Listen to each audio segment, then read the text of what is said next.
بنسمع عن استخدام الخلايا الجذعية في علاج العديد من الأمراض، لكن الجديد هو أن الخلايا الجذعية بيتم استخدامها في عمليات التجميل والليزر وإزالة التجاعيد، ومن المنتظر أن يحقق طفرة في السنوات القادمة. لذا قررنا أن احنا نقرب أكتر من معرفة الخلايا الجذعية وحقيقة استخدامها في مجالات التجميل، ونتعرف أكتر عن الآثار السلبية اللي ممكن تسببها يعني. بشرفنا يكون معنا الحديث النهارده عن موضوع الخلايا الجذعية دكتور إبراهيم كامل، استشاري جراحات التجميل والليزر بكلية الطب جامعة عين شمس. أهلا وسهلا بحضرتك. أهلا بيك يا فندم. كتير بنسمع عن الخلايا الجذعية، ولكن أنا يعني يمكن من قراءاتي عايزة أعرف أصلا مكانها فين في الجسم الخلايا الجذعية. هي الخلايا الجذعية اتسمت كده عشان هي دي خلية المنشأ. يعني زي الشجرة كده الجذع بتاعها، فهي دي اللي بيدي السبلاي للشجرة، بيبدأ يدي التغذية، بتبدأ تدي التقوية. في مرحلة الجنين وهو بيتكون في خلايا اللي هي الخلايا الجذعية أو ستيم سيلز بتكون موجودة في الجنين ده. بتبدأ هي تتحول لخلايا مختلفة، يعني تبدأ تعمل الخلايا المسؤولة عن تكوين الشعر، الخلايا المسؤولة عن تكوين النمو الجلد بشكل عام. بالظبط، وبتعمل الخلايا دي نفسها. فبتلاقي ان الخلايا مثلا الكبد هي اللي بتعملها، الخلايا بتاعت العظام هي اللي بتعملها، خلايا المخ والاعصاب هي اللي بتعملها. فبالتالي بدأت الطفرة دي تحصل في مجال الطب عموما، مش بس في مجال الطب جراحة التجميل، بقت موجودة في الطب. وبدأ الأطباء يدرسوا القصة دي. طب الخلايا الجذعية دي قدم هي خلية المنشأ، يبقى احنا نقدر نعالج بيها أمراض كتير جدا. صحيح. نقدر نعالج بيها أمراض للكبد، أمراض للسكر، أمراض أورام سرطانية. صحيح. أو أمراض كتير جدا. فلقينا إن في جراحة التجميل في مشاكل كتير جدا بتقابلنا نقدر نتغلب عليها عن طريق إن احنا نستخدم الخلايا الجذعية دي. مثلا بدأت الموضوع أساسا بمرضى الحروق. مرضى الحروق مشكلتهم في حاجة، ان احنا ما بنيجي يجي لنا مريض الحروق في المستشفيات تكون البشرة اوريدي تأكلت، يعني حصل لها ضمور، يعني الجلد ما بقاش موجود خالص. صحيح. بنسبة كبيرة جدا.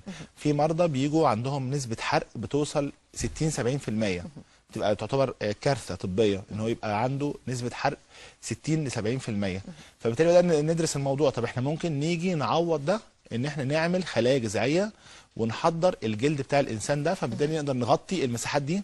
لان ربنا سبحانه وتعالى خلق الجلد عشان يحمي الجسم من الداخل عن طريق انه ما يفقدش اي سوائل او بروتين او اي حاجه ثانيه. وبالنسبه لنا احنا بقى كمان في مجال طب الجمال لجراحات التجميل، لقينا ان الخلايا الجذعيه ليها استخدامات ثانيه كتيره جدا ممكن نستخدمها. صحيح. طيب ايه المرحله العمريه اللي ممكن نستخدم فيها الخلايا الجذعيه؟ بصي، هو دلوقتي في فرع جديد من الطب كمان ظهر داخل طب الجمال في جراحات التجميل بيسموه انتي ايجينج ميديسن، او الاسم ممكن باللغه العربيه يبقى اسمه شويه يعني طب مقاومه الشيخوخه او طب الحفاظ على الشباب. الطب دوت بقى ليه مؤتمرات في كل حته في العالم دلوقتي. يعني عايز اقول لك ان ممكن يتعمل 4-5 مؤتمرات في خلال السنه عن الموضوع ده. وبداوا يسموا القصه دي كمان ريجنراتيف سيرجري، يعني الجراحات المجدده للخلايا. كل الحاجات دي بتتعمل ليه؟ عشان نقدر نبحث اكتر وندور اكتر الخلايا دي نقدر نحصل عليها ازاي، نقدر نكتر من عددها، لان هي مش مشكله الحصول بس عليها، ان احنا عايزين نجيبها لازم نحفزها ونكتر العدد. بالزبط. الموجود اللي جوه في الجسم. بالزبط. طيب يعني يمكن كنت تساؤلي برضو عن حضرتك طبعا كدكتور تجميل بيجي لك حوادث او كده، بيحصل كسر في يمكن في عظمه الفك، وليكن حاجه في الجمجمه. حضرتك ازاي بنستخدم الخلايا الجذعيه في التوقيت ده؟ في حالات كتير زي ما انت قلتي بالظبط كده، حالات زي كسر الفك مثلا. ممكن الكسر يكون كسر بدون فقدان في العظام. يعني الكسر لو جينا حطيناه جنب بعضه وحطينا شريحه ومسامير هنلاقي ان الكسر ده بدا يلتئم. في حالات بيبقى فيها فقدان في العظام مساحه معينه. هنا كنا زمان بناخد رقعه عظميه من منطقه ثانيه زي مثلا عظام الفخذ او عظام الحوض، ناخد جزء ونبدا نحطه في المنطقه دي، نملى الفراغ ده. دلوقتي الخلايا الجذعيه التقنيات بتاعتها نقدر نخليه نحط من الخلايا الجذعيه في المنطقه ديت، فبالتالي تقدر هي تبني الخلايا العظميه في المكان ده، وبالتالي نقدر نغطي يعني الفراغ ده. بناخد يمكن عايزه بس اوضح للمشاهد العربي والمصري ازاي بنستخدمها. يعني دلوقتي مثلا زي ما حضرتك قلت ان في منطقه او سبيس مش موجوده بالظبط، فراغ. بناخد فراغ، بنقدر ازاي نكون الخلايا الجذعيه ونرجعها تاني نحطها في المكان ده؟ بنحصل على الخلايا الجذعيه مثلا ليكن عن طريق الدهون. اكتر مكان في خلايا جذعيه الدهون. هي الدهون. وعشان كده احنا في طب جراحه التجميل باقي فروع الطب بتحتاج لنا في الحكايه دي. احنا بنقدر نعمل شفط للدهون او شفط للخلايا الدهنيه، فبالتالي نقدر نسحب كميات كبيره من الخلايا الدهنيه، وبالتالي نقدر نحضر منها الخلايا الجذعيه دي. الخلايا الجذعيه ممكن ناخدها نبدا نحضرها ونحولها الى سائل نقدر نحقنه في المنطقه اللي فيها الفراغ دي، اللي فيها الفراغ العظمي دوت. أيوة. فبالتالي الفراغ العظمي ده بعد شويه يبدا يتكون ويبدا يعمل عظام في المنطقه ديت. التقنيه دي لما بتنجح او هتنجح ان شاء الله في المستقبل القريب، هي طبعا نجحت على مستوى التجارب ونجحت في بعض الحالات الاكلينيكيه، ده هيخلي باقي فروع الطب تقدر تستخدم الخلايا الجذعيه في حقنها في الاماكن اللي فيها امراض، زي مثلا زي السكر. صحيح. تتحقن في البنكرياس، في الكبد، تتحقن في الكبد، حتى كمان في مجال الاعصاب. طبعا خلايا الاعصاب ما بتتجددش، لكن لما يقدر الطب يوصل لانه يحقن الخلايا الجذعيه في مثلا النخاع الشوكي، ده بيحل مشاكل كبير جدا في المستقبل. هي طبعا لسه ما حصلتش للناس اللي مثلا لا قدر الله حصل عندهم شلل او حاجه نتيجه ان النخاع الشوكي حصل فيه مشكله. فبالتالي الامل كبير قوي في ان يحصل تقنية تجديد الخلايا الجذعيه. بالظبط. ظهرت امتى التقنيه دي؟ يعني تقريبا موجوده، يمكن انا سمعت عنها من فتره قريبه جدا، ما بالظبط. كانتش كل يعني الاطباء بيعرفوها، لكن هي ظهرت امتى تقريبا؟ هي ظهرت الكلام عنها في خلال ال10 سنين اللي فاتت، لكن اللي حصل ان احنا في طب الجمال وجراحات التجميل احنا سبقنا قوي فيها، لان لقينا المتطلب عليها عالي قوي، ولقينا في نفس الوقت كمان ان التقنيه بالحصول عليها عن طريق التقنيات اللي احنا بنعملها طريقه تعتبر سهله لجراحين التجميل، لان زي ما قلت لحضرتك هي موجوده في الدهون. صحيح. نقدر، هي طبعا موجوده كمان في النخاع بتاع العظام، موجوده في بعض الحاجات بنقدر نحضرها من الدم، فبالتالي احنا نقدر نحصل عليها من اماكن كتير، ولقينا ان النتائج بتاعتها بتبقى كويسه قوي في الحالات اللي احنا بنستخدمها، زي مثلا الناس اللي عندهم تساقط للشعر.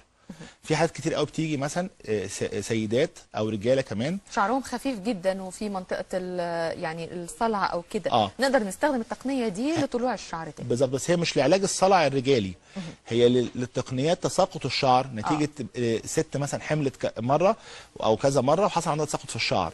في ستات مثلا بترضع فبيحصل تساقط في الشعر. صحيح. بعض الحالات النفسيه، مثلا ست بتمر بحاله نفسيه سيئه، توتر او حاجه، فبنقدر نحقن الخلايا الجذعيه عشان تساعد على تجديد الشعر مره ثانيه. بعض الشباب او الولاد مثلا اثناء فتره الامتحانات بيحصل عندهم توتر فالشعر بيتساقط كتير. صحيح. كمان البشره، حته ان احنا نقدر نجدد خلايا الجلد ونقدر نجدد خلايا البشره، علاج الهالات السمراء حوالين العينين. النتائج بتاعه الحقن بالخلايا الجذعيه بتاخد وقت طويل ولا النتائج بنلاقيها فوريه؟ في خلال، يعني هو الكورس بتاع الحقن ممكن نحقن من 4 مرات ل5 مرات الخلايا الجذعيه بالتقنيه اللي احنا بنتكلم عنها، اللي هي التقنيات الحديثه دلوقتي، وتحضيرها في نفس الوقت ما بياخدش وقت غير 2 أو 3، وبعد كده نقدر نحقنها، فبنلاقي النتيجه بتظهر في خلال الشهر اللي بعد العمليه، 3 أسابيع تقريبا بعد الحقن. يعني تعتبر يعني فتره مش نتيجه كبيره. كويسه طبعا. وعايز اقول لك ان نسبه نجاحها بتوصل اب تو 75%، يعني نسبه كبيره. نسبه كبيره جدا طبعا. نسبه كبيره جدا. طيب الشركات، طبعا شركات التجميل اتجهت برضو لقيام بعض الشركات بوضع الخلايا الجذعيه في منتجاتها. بالظبط. ايه حقيقه المنتجات دي؟ هي فعلا بيبقى موجود فيها؟ في فرق كبير بين الخلايا الجذعيه المحضره من جسم الانسان، ودي بتبقى لكل انسان لحالته هو. يعني انا لما باجي مثلا احضر خلايا جذعيه من حد سواء راجل او ست، بسحبها وبحضرها له هو، ما ينفعش استخدمها لحد تاني. طب ايه ممكن يعني لو حصل كده بيحصل انفكشن مثلا؟ ما ينفعش، لا يعني زي نقل الدم او التهاب يعني. بالظبط. زي حقن الدهون ونقل الدم والحاجات دي كلها، كل انسان لحالته هو. وبالتالي بقت لكل انسان حالته هو. طيب اللي حصل ايه؟ ان بعض شركات التصنيع الدوائي الكبيره بدات تستخدم الخلايا الجذعيه المحضره عن طريق البكتيريا او عن طريق بعض الحيوانات، طبعا ده تصنيع طبي معترف بيه في العالم. بتحضر الخلايا الجذعيه دي وبتستخدمها في صوره محاليل او كريمات، وبدات تنزل الاسواق الطبيه، الصيدليات، فبالتالي بدا يبقى عليها اقبال.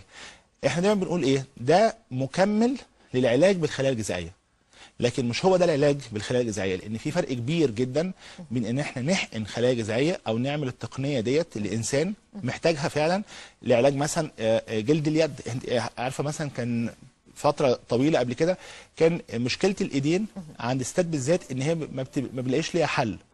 مشكله الايدين من ناحيه مثلا النمش او يعني التجاعيد، النمش، ظهور الاورده فيها، ظهور بقع فيها، ما كانش ليها حل؟ كريمات او عن طريق استخدام الليزر مثلا.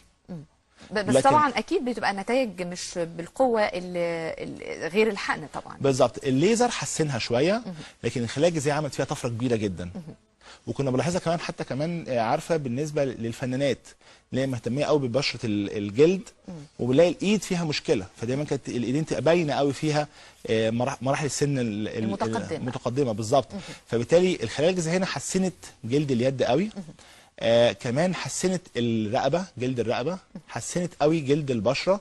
فبالتالي زي ما بقول لحضرتك بتبدا تدي الاحساس اللي هو زي ما بقول لحضرتك فكره ريجنراتيف سيرجري او الجراحات المتجدده للخلايا. هي مش جراحات في الواقع، لكن هي تابعه لجراحه التجميل، فبالتالي اتسمت في العالم كله ريجنراتيف سيرجري بالشكل ده بالظبط. تقنيه او العلاج بالخلايا الجذعيه فعلا له طريقتين، طريقه عن طريق الحقن وطريقه علاج منزلي يعني. هل بيبقى فعلا الكلام ده؟ طب عايزين نعرف. هو العلاج بالخلايا الجذعيه لازم بيتم عن طريق الحقن بواسطه طبيب جراحه التجميل المتخصص. لكن زي ما قلنا ان في شركات ادويه نزلت الخلايا الجذعيه في صوره محاليل او كريمات. دي مش علاجات بقدر ما هي العنايه بالبشره. زي فكره معجون السنان، انه بيعتني بالاسنان لكن مش بيعالج مشاكل الاسنان. شامبو الشعر بيعتني بالشعر لكن مش بيعالج مشاكل الشعر. صحيح. نفس القصه الخلايا الجذعيه اللي موجوده في الصيدليات او الموجوده في صوره ادويه، هي بتعتني بالجلد، بتعتني بالشعر، لكن مش بتعالج المشاكل اللي موجوده نتيجه تساقط الشعر او عدم نمو الشعر بصوره كويسه، او الفراغات اللي بتحصل في الشعر، او بيعالج مثلا الهات السمراء، او بتعالج البشره، او بتعمل حاجه زي كده. فهي بتدي نوع من انواع الترطيب، بتدي نوع من انواع استكمال للعلاج اللي بيتعمل في الاماكن المخصصه للعلاج بالصوره ديت. هل في اماكن للخلايا الجذعيه بتكون يعني نتيجتها اعلى من اماكن تانية، زي مثلا زي ما قلت لحضرتك في الجراحات مثلا؟ لو الفك بتبقى النتيجه بتاعته اقوى مثلا لو في علاج الحروق، يعني هل الخلايا الجذعيه قدرتها على العلاج تحويلها لخلايا معينه اسرع من حاجه ثانيه؟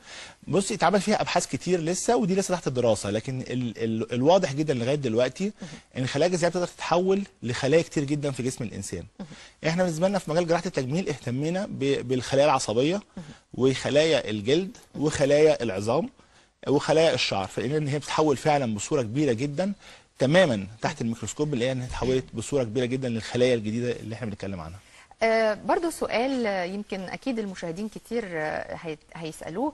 لو عندي ابني حصل له مثلا زي ما حضرتك بتقول تساقط للشعر نتيجة الثانوية العامة، نتيجة أي سبب قهري زي ما بيقولوا، هل الخلايا الجذعية في التوقيت ده بيكون خطر عليه أو بيكون تمام بالنسبة له؟ يعني المرحلة العمرية وخصوصا لما تكون صغيره كمان، يعني مش شرط الثانويه العامه، يعني ممكن يبقى من 5 سنين 6 سنين بيحصل اي حاجه، هل ممكن برضو الخلايا الجذعيه تكون مفيده في الحالات دي؟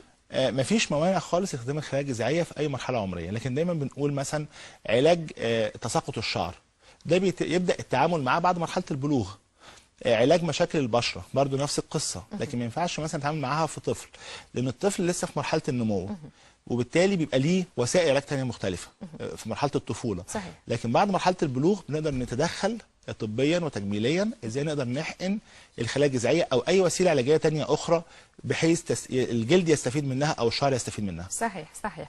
طيب دكتور ابراهيم كامل، اخر سؤال، ويمكن برضو زي ما قلت لحضرتك احنا نفسنا نقعد اكتر وقت، لكن طبعا الوقت هو يعني مخلينا مش قادرين نتكلم كتير، لكن عايز اسال حضرتك السنوات القادمه في تقنيه الخلايا الجذعيه في مفاجآت فيها؟ فعلا ده حقيقي، ده هيحصل ان شاء الله مفاجآت كبيره جدا في الفتره اللي جايه القريبه كمان، لان احنا كان لسه عندنا مؤتمر في كليه الطب جامعه عين شمس عن الخلايا الجذعيه والريجنراتيف سيرجري، ازاي نقدر يحصل تجديد للخلايا ديت. كان زمان الكلام ده كان مبهم، وكانت الناس كتير جدا بتستغرب هل ده ممكن يحصل ولا لا، لكن دلوقتي في وقتنا ده احنا بنقول ممكن في القريب العاجل نقدر في مفاجآت كتير ممكن تحصل، احنا حتى كمان لسه مش متخيلين ايه اللي ممكن يحصل، فبالتالي ده منتظر قريب ان شاء الله. ان شاء الله. بنشكرك دكتور ابراهيم كامل، استشاري جراحات التجميل والليزر بكليه الطب جامعه عين شمس، واكيد طبعا هيكون لنا لقاءات ثانيه في مواضيع مهمه جدا، وخصوصا الخلايا الجذعيه اللي اكيد شغله بال مصر والعالم العربي. بنشكرك جدا. يا فندم، شكرا، صباح الخير. صباح الفل.